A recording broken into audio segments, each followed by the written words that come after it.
All right, D. Let's talk about a guy that Miami could potentially land today. Maybe. No, it doesn't sound like there's much confidence from your foreclosure report. When we're changing titles of our insider notebooks, it's not a good sign. So Blake Stewart today, safety. Clemson has kind of been the school that Miami's been battling most closely here down the stretch. How are you feeling on decision day? Bad. And again, another guy that Miami really, really wanted, a guy that I loved. I think he's a very high probability player of being a really, really good player. I think Miami's made a huge push, talk about financial and all the other stuff, but I think Clemson ultimately is the one that's going to win this one. I just think, and we talked about this in the past, there's just a Clemson kid. He's so buttoned up. He's from Atlanta.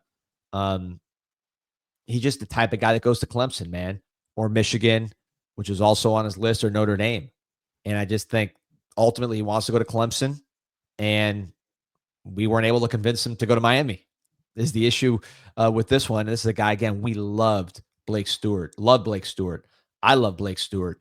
But just didn't get it done, didn't recruit well enough, didn't have the product that was good enough, and didn't get it done for Blake Stewart. And I think with him, yeah, it's just ultimately this kind of player typically goes to a Clemson or a Michigan or a Notre Dame.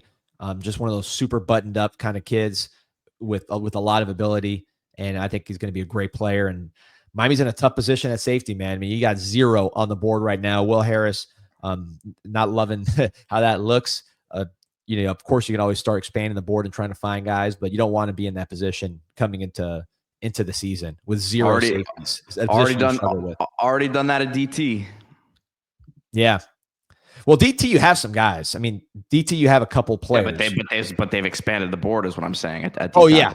Right. Yeah. Safety, it's like the whole board's expanded. And look, D, I'm going to be honest with you. I don't know that either of the guys committed right now are day one players, like a bit of a different position, but Hayden Low, we expect to be a day one player.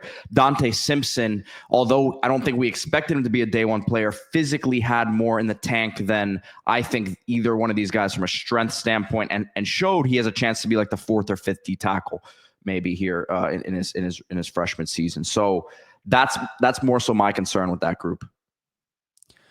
100%. I agree. The DT has some work to do, but I think safety, you got no one there. That's why safety is a big concern to me. There's no one there. A lot of comments about flipping guys, in the NIL era. I think that's gonna be tricky. It's tricky, but it's not as. It depends where you're at. I think a lot of these Florida guys will be, if you wanted to flip them, you can flip them, and they wanted to flip. It's just certain states it's harder, but not all. And I think the states that we're trying to flip guys, most of them are fine with that. I went over this yesterday, but Florida being one of them. So I think that's one thing to keep an eye on. With Stewart, though, I think, Cooper, I think you have a chance to flip down the road if you have a good season. I think a Stewart, he'll probably, if he commits to Clemson, like I think, he would be, he'd be more likely to go to Clemson and stay there. Parlay, my guy, saying, Bull, Texas is not better and their brand is not better. Yeah, they have more hype because of the SEC and tunnel vision, blah, blah, blah. They just made they made the playoffs, man, 2 years in a row. The first year was Big 12, right? Or were they already in the SEC the first time they made the playoff? I don't even remember. But I mean, they made the playoff 2 years in a row. No, last year was their first SEC year, I'm pretty sure. Right. So the first time they made it, when they went to they were one, a very close game away from the championship. They were Big 12, and they made the playoff and advance. I mean, we got to do better, man, and we got to recruit better. I mean, that's what I'm saying. It's the recruiting, and it's the performance on the field. 850 Kane says we're going to be in the next transfer portal window hardcore. Listen, I think they would have been in the transfer portal hardcore whether this class was top 5 or not. I just think that's how it's going to be. Yeah. Yeah. But you don't put yourself in a good position when you have 0 guys committed coming out of July at that position. That's last year. You really only signed Amari Wallace. I think Bryce Fitzgerald will probably be a corner is my guess, or a receiver. So that's not good either. Danny Reyes asks, seems like every Mario class we overload 1 or 2 positions. O-line, cornerback this year. Is that by design? Would it make more sense to smooth it out across positions? It's definitely been that way. I know with O-line and this year in particular, and Dave said this, they feel very strongly about the group in, prospects that are out there. Like, it's a strong O-line class. So, and they're like at O-line, they're going to lose like 6 to 7 guys after this year. So I don't think that you would ideally like it to be this way, but it's had to be. There was a lot of roster imbalance when he came in, and he's still trying to fix it. Obviously, he's had a couple of years, so at this point, it's his problem. But yeah, I think that's kind of why it's been that way. Yeah, I think Miami would love to have 2 safeties committed right now. Miami would love to have a 5-star defensive tackle committed right now. They haven't gotten it done. They've won more at O-line because I think they have better recruiters at O-line. They have a better track record at O-line. They have a better rap at O-line. That's why they're doing more at O-line, I think. I don't think it's by design. I mean, you knew you needed some. Like last year, you didn't have a lot of O-linemen. I think it's just that you also go off what position has more depth. So there are a lot of good O-linemen this year in the state and just in our orbit. So there were a lot of more options on the table that were good. So I think that's why this is a heavy O-line year. But other than that, I'm not sure it's by design. I mean, yeah, some of it is what's based on your roster and what you lose. Some of it's based on what's around. But I think a lot of it is just, we're not recruiting well enough at safety, and we're not recruiting well enough at defensive tackle.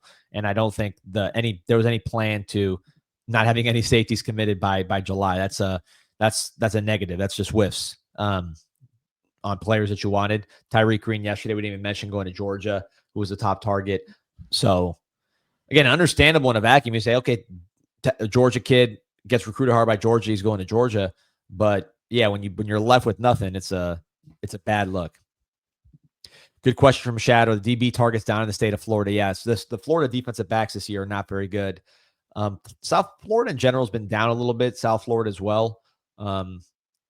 This year, O-line is really good in the state of Florida. You have Miami, I think, let's see, 3 of them committed. Joel Irvin, right? Reese Woodrow, JJ Sparks from Florida. So O-line is good in Florida, DB less. So that's the issue there.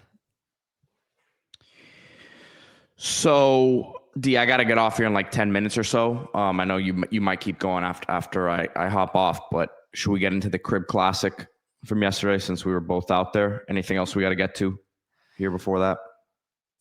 Yeah, let's talk about it, man. So you were there longer than me. You were there in the morning. I came in the afternoon, and it was like a ton of lightning delays and stuff. So I saw very little of actual football. It was more kind of hobnobbing, getting bad news on players. So Pete, talk to me about what you saw when you were there in the morning. First of all, great event. I've been going to these sort of events forever with you, and most of the times they're very disorganized, right, and all over the place. So obviously shout out to our boy Duaso and Alec DeGrossa for putting that event on with 305 Sports and the Euro Twins, those guys. So really, well put together event. It's cool. I like the 7-on-7 when it's with the schools, right?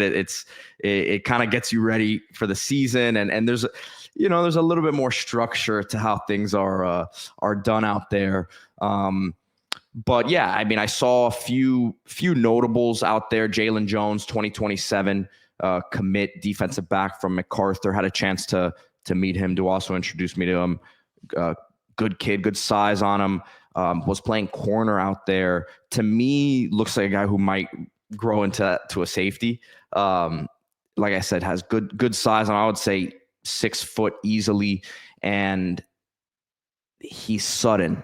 So I think he's, from the looks of it, he's not someone like I would have thought he was someone in this class. Most of the time, the guys he's going to be a junior in high school this year. So a guy like him who's a year away from being enrolling in school here, to me, has the physical tools you look for at that spot. So he's someone that stood out to me.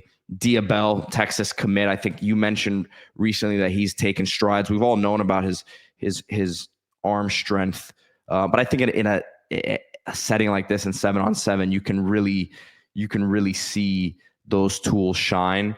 And when the Bullets, the more reps he gets, these young quarterbacks, they just need reps, right? So I think he's going to take a big step this year in terms of his production, and I think he's in for a big year. I don't really know the story on that one, D, in terms of how involved Miami was early. Obviously, he committed early to Texas, but that'll be an interesting one to look back on because I think he's going to be good. Yeah, I'm a Diabell fan too. I agree with you. That's going to be one I think down the road. You're like, man, why is this guy not playing for the Canes when he's doing his thing? Very, very talented quarterback. Former basketball player, so he's athletic, big guy. But when you watch him, he's not like an athlete playing quarterback at all. He's athletic, but he's very much a pure pocket quarterback, very almost pro style. The way he gets down, his drops, his fakes, good size, and then does better in the 7-on-7 kind of area, really than I thought he would. I thought he'd be more of a guy who's better in games, but he can go in 7-on-7s and do his thing.